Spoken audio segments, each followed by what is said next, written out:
Hey, Dave. Thank you for joining me for another interview on a different amp. It's cool stuff. No problem. All right. So going back to the beginning, is it safe to say that the twin sister is derived from the Dirty Shirley? Yeah, absolutely. So the twin sister basically is Dirty Shirley's twin sister. It's the same exact two channels. But you can set these channels up to be anywhere from completely clean to, pretty damn dirty. Although this amp in general is designed to be more of a vintage, semi-broken, clean, semi-broken, classic rock sort of amplifier. It's not designed to do the metal. So let's go way back to before, what was the spark of the Dirty Shirley where you're like, I got an idea for an amp? What was the beginning of that, and how did that develop? So originally it developed, the Dirty Shirley power section is based off a JTM 45. Mm-hmm. So original vintage tube rectified JTM 45. Now the original JTM 45s were originally they came with a version of a 6L6, a KT 77, which was a English version of a 6L6, so to speak. And and a lot of them come that way. So that's where the 5881s came from. It was like, hey, let's do the 6L6s in the vintage JTM 45, which is sort of what they originally spec'd for, and I wanted that saggy, gushy, fat thing that does so well for that classic kind of tone. But I put a different front end on it, so you could have a master volume, of course, and so you could play it at lower volumes and have a little more gain than that would get normally. But it really was designed sort of to have that squishy, fun feeling under your fingertips. Yeah, it totally has that. That big bottom end is super satisfying. So with those tubes, like they're tend to be classified into like 6L6 style tubes, EL34 style tubes, mm-hmm. and then maybe 84. But I don't know even if there's extra variants on the 84. But do you notice a tonal difference between like the 5881 and the 6L6, or is it just a design sort of aesthetic? No, there's definitely a tonal difference. Compared to the 5881 to the, it's not as big of a difference as you might think, though. An EL34, at least the ones that we use, the European skinny bottle style, is it's a little softer in tonality. It's actually a little more scooped with it has a little more high presence to it. So it's a little more scooped, a little more high presence.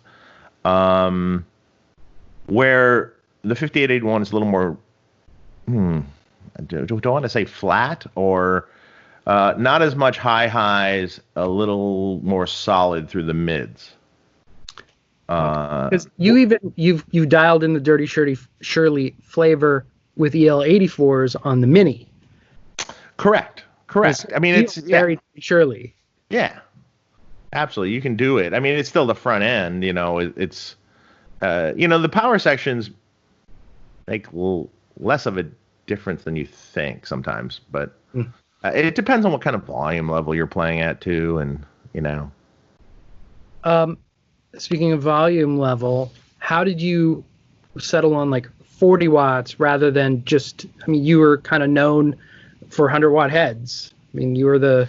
Well, I mean, the 5881s put a little bit... Well, first of all, JTM 45 is a 45-watt amp. So right. I didn't call it 45. In reality, this amp probably puts out more than 40 watts. We just sort of called it 40 watts. It's... EL34s would put out a little bit more in volume-wise with the amp. So it'd probably be more like 50-watt amp or 60-watt amp. But yeah, this is probably more like between 40 and 50. I had a awesome encounter with George Lynch in front of your shop like 4 years ago or so, when I had just borrowed the Mini Dirty Shirley for the first time, and I was like, oh, this amp is amazing. This is exactly for me. And he happened to pull up at the same time, and he was like, oh, what's that? And he goes, oh yeah, I know the Dirty Shirley. I talked to Dave about it, and he had mentioned that the 100-watt was not compressed enough for him. He's like, oh, you had done 100-watt early on or something. Yeah. And then you made me a 100-watt. Yeah. It's not very compressed, but it's so awesome also. But I think that, I have the Mini, I have the 100, and I've got the 40 here. The 40 really is like a nice balance of the super compressed on the Mini's pretty compressed. 100 watts not compressed at all, but the 40 zone for that really feels good. Yeah, correct. It has that gushy low end thing that is super fun, round, especially with strats and tellies and things like that. Yeah, but with the Twin Sister, we kind of changed a couple things. One, you have a deep control, which will vary the low end resonance. Previously, the Dirty Shirley, it was a fixed low end resonance in the amp. So now you can vary that. So if it's too much low end for you, you can just turn it down or off if you want. And it still sounds good all the way off. Sure, it's still a fat preamp, so it would. And then you also have the bright switch added. That's the only change. Those two changes. The bright switch actually tightens up the low end just a little bit, and it adds a little high mid slight bite to it. So if you do want to get a little more rock and a little tighter, then you can do it with that. Yeah, it does. It kind of gets you not all the way to BE land, but it sort of dovetails where the BE would stop in its sort of fat, gushy, as fat and gushy as you could get a BE. Mm-hmm. This is where the Twin Sister, you could push it up to that edge and get in that zone where Correct. You get fat, but it's still pretty tight. You can get into that sort of like metal zone with this, where you'd have to push a little harder on the Dirty Shirley because it's always super fat. Yeah, a fun thing to do with the Dirty Shirley and or this Twin Sister is use one of our Buxom boosts into it. So you because you get the feel. You can make it like tight, like with the Buxom boost, you can make it a metal amp almost, but you get the squishy feel of the tube rectifier, which is super interesting. It just has this crazy feel to it. Does the BE have a tube rectifier or a solid state? No, it's solid state rectifier. Oh, okay, so that's part of this is the only tube rectifier amp, thank goodness, because tube rectifiers aren't the most robust things in the world. Gotcha.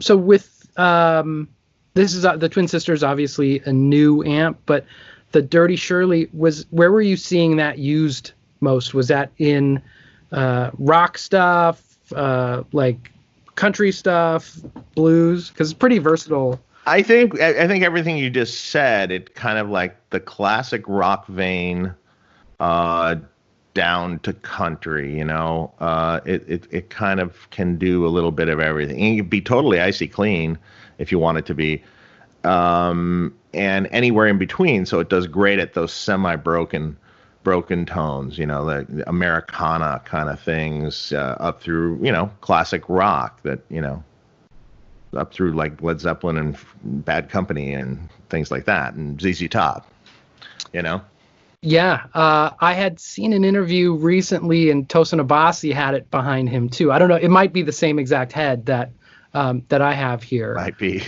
I'm really curious to see like what someone like that would do with it too, where it's far extremes. It's as clean as it goes and as dirty as it goes.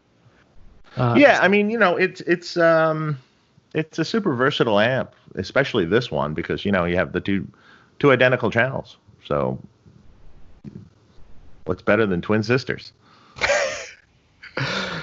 You can't top that. You can't top that. Let's just end it there. Perfect. All right, thanks, Dave. We'll talk to you soon.